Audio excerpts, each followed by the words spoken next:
3.5 লাখ টাকা জরিমানা করা হয়েছে। এখন পর্যন্ত আমরা 1600 কেজির মতো পলিথিন জব্দ করতে পেরেছি। যদি আপনি একটা মাস রিসাইকেলিং পলিথিন না নেন, রাস্তাঘাট সব জায়গায় আপনার মনে পলিথিন আপনি দেখবেন যে আপনার সব মনে নষ্ট হয়ে গেছে। হঠাৎ করে যদি বন্ধ করে দেয়, লক্ষ লক্ষ কারিগর আছে এটার সাথে, মহাজন যারা আছে তারা ব্যাংকে থেকে লোন নেওয়া হয়েছে, তো এগুলো ক্ষতিপূরণ কে দিবে? আমাদের কাজের ব্যবস্থা হোক, কর্মচারীদের কাজের ব্যবস্থা হোক। আমরা অনুরোধ করেছিলাম যে আপনারা এই ফ্যাক্টরিগুলো বন্ধ করে দেন, এটা পরিবেশের জন্য খুবই ক্ষতিকর, কিন্তু তারা আমাদের সেই কথাটা মানে নাই। পলিথিন যদি অফ হয়ে যায়, একটা টোকাই পর্যন্ত না খেয়ে থাকবে। আমরা এখন পর্যন্ত 3টি কারখানায় অভিযান পরিচালনা করেছি। 3.5 লাখ টাকা জরিমানা করা হয়েছে এবং আমাদের যে মালামালগুলো আছে জব্দ করা হচ্ছে, এটা প্রক্রিয়াধীন। এখন পর্যন্ত আমরা 1600 কেজির মতো পলিথিন জব্দ করতে পেরেছি এবং এটা চলমান আছে। আরও 2টা কারখানা আছে, ওগুলো জব্দ করা হবে। এটা হচ্ছে কি আমাদের রেগুলার প্রসেস, আমরা নিয়মিত অভিযান পরিচালনা করছি। এটা অতীতেও হয়েছে, এখনও হচ্ছে এবং ভবিষ্যতেও হবে।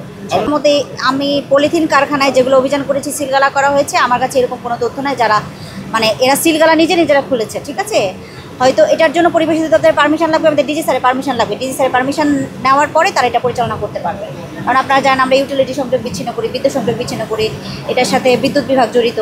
সব কানেকশন সব কিছু ওকে হওয়ার পর তারা আসলে পারমিশন পায়। আসলে কেউই শক্তিশালী, এটা কে শক্তিশালী এটা তো এভাবে বলা যায় না। আসলে বিষয়টা হচ্ছে আমরা চেষ্টা করছি, ঠিক আছে, আমরা চেষ্টা করছি, আমরা অভিযান, আমরা সতর্ক যেরকম করছি, অভিযানও করছি, আইন প্রয়োগ করছি। তো সবাই সচেতন হলে আমরা আসলে পারবো। পুরো দেশবাসীকে এটা বলতে চাই যে আমরা গত 6 মাস যাবৎ প্রথম 3 মাস আমরা যথেষ্ট সচেতনতামূলক কার্যক্রম করেছি। আমরা এখানে লিফলেট বিতরণ করেছি, আমরা প্রতিটা শপে, প্রতিটা কারখানায় যে মালিক পক্ষ আছেন তাদের সাথে আমরা কথা বলেছি, তাদেরকে বলেছি যে তাদেরকে আমরা অনুরোধ করেছিলাম যে আপনারা এই ফ্যাক্টরিগুলো বন্ধ করে দেন, এটা পরিবেশের জন্য খুবই ক্ষতিকর। এবং এই পলিথিন যেটা আপনারা উৎপাদন করেন, এই পলিথিন কখনোই মাটিতে মিশে না এবং এটা বছরের পর বছর এটা থেকে যায়, যার ফলে এটা পরিবেশ, আমাদের বাংলাদেশের পরিবেশ ক্ষতিগ্রস্ত হচ্ছে। কিন্তু তারা আমাদের সেই কথাটা মানে নাই। পরবর্তীতে আমরা পরিবেশ অধিদপ্তরের ম্যাজিস্ট্রেট মহোদয়ের সাথে তাদেরকে সাথে নিয়ে আমরা আমাদের নিয়মিত অভিযানগুলো পরিচালনা করি এবং আমরা কঠোর হতে বাধ্য হই। রিসাইক্লিং করে এই প্যাকেজিংগুলো আমরা তৈরি করি। যদি সরকার আমাদের ক্ষতিপূরণ দিয়ে এই মেশিনগুলো নিয়ে নেয়, তা আমরা দিতে রাজি আছি।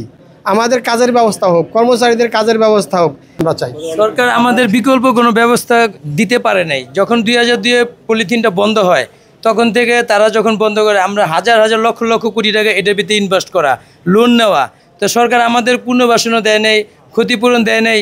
তো আমরা হঠাৎ করে যদি বন্ধ করে দেয়, এই যে কারিগর, লক্ষ লক্ষ কারিগর আছে এটার সাথে, মহাজন যারা আছে তারা ব্যাংকে থেকে লোন নেওয়া হয়েছে, তো এগুলো ক্ষতিপূরণ কে দিবে? দ্বিতীয় প্রশ্ন হলো যে এটা দিয়ে যে এই পাউডারটা তৈরি হয়, সরকার আমাদের তৈরি করে দেখ, যাতে ড্যামেজ হয়ে যায়, আমরা সেটাই ব্যবহার করব। সরকার তো আমাদের দিতে পারে নাই। যদি আপনি একটা মাস আপনি যদি এই রিসাইকেলিং পলিথিন না নেন, রাস্তাঘাট সব জায়গায় আপনার মনে পলিথিন আপনি দেখবেন যে আপনার সব মনে নষ্ট হয়ে গেছে, তখন আরও পরিবেশ আরও নষ্ট আরও বেশি হবে। কিন্তু সরকার আমরা এখান থেকে নিম্ন থেকে উচ্চ পর্যন্ত যত লেবার ফাংশন আছেন, এখানে প্রত্যেকটা মানুষ আমরা রাস্তা বসে যাবো। একটা টোকায় রাস্তায় পলিথিন টোকায় তার জীবন পরিচালনা করে। আপনারা দেখবেন এই পলিথিন যদি অফ হয়ে যায়, একটা টোকাই পর্যন্ত না খেয়ে থাকবে। তারা ওই পলিথিনটারে টোকায় একত্র করে তারা বেচে এবং দুবেলা দুমুঠো ভাত খায়।